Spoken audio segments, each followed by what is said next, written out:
Black Cab on Shudder, the other horror streaming site.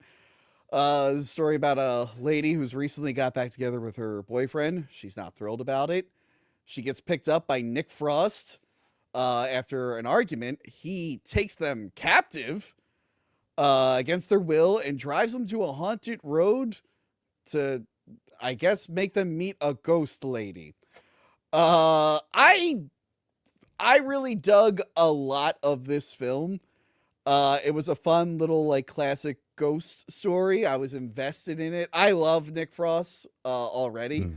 Mm. So it was cool to see him play someone a little bit more menacing, but have a little bit of his charm. Kind of like Hugh Grant, sort of.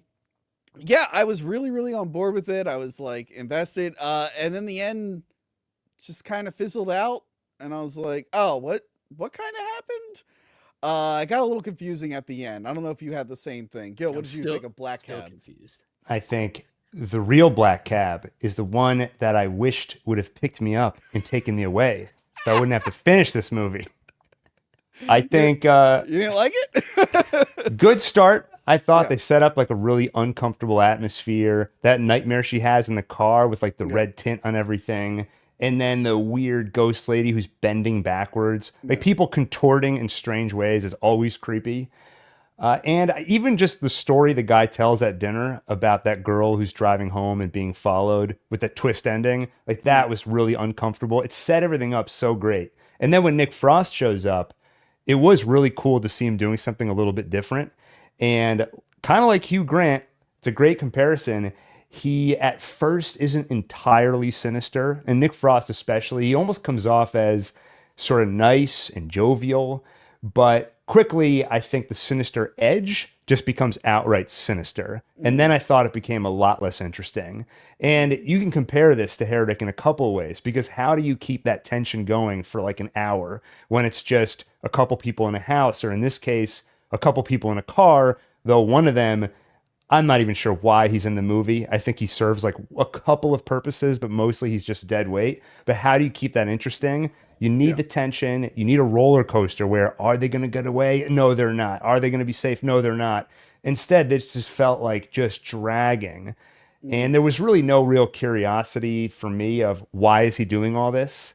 Like I was kind of interested at first, but I eventually stopped caring, and the answer is not all that satisfying. It's almost all the opposite of what I would say about Heretic, where it was those reveals were a lot more interesting. There were twists and turns, but here it just felt like that atmosphere, which was uncomfortable at first, just became like oppressively dreary by the end, where I just didn't want to be watching anymore.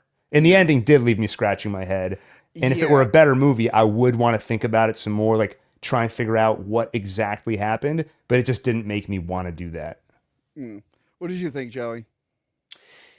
Well, boys, I'm often confused in life, so this was no different. And I really don't say this often, but I really did not enjoy this movie. Really?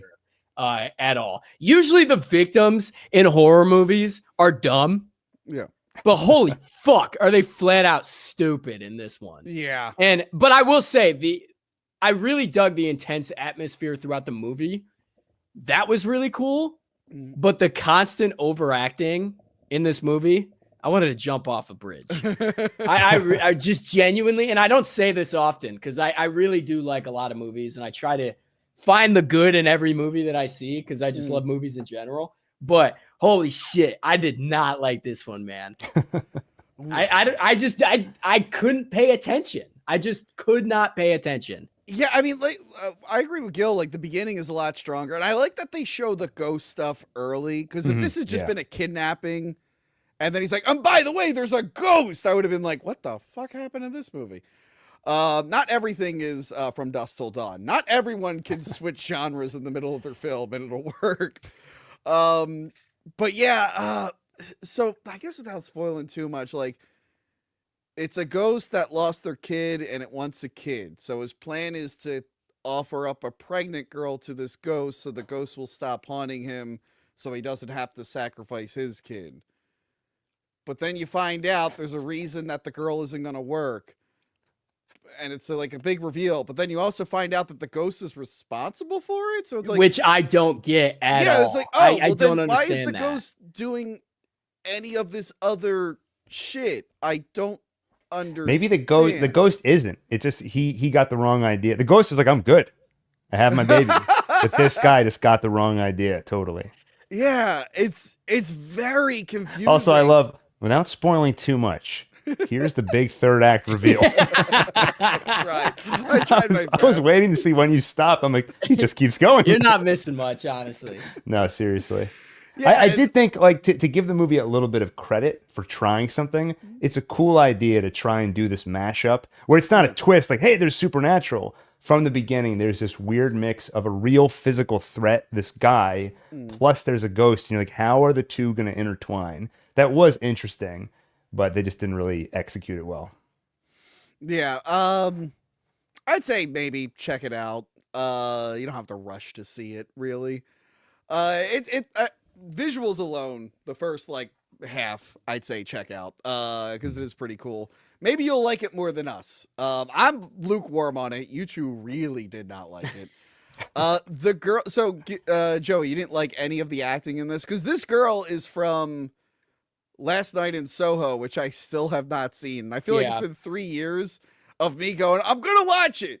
He's my favorite director. I really enjoyed that one. I liked Last Night in Soho. Yeah, that was really good. So this is my first exposure to her. I thought she was okay in this, but I got the impression that she was really green, like, and she was like, this is my big break. I'm gonna nail it. No, and this is not her big break, dude.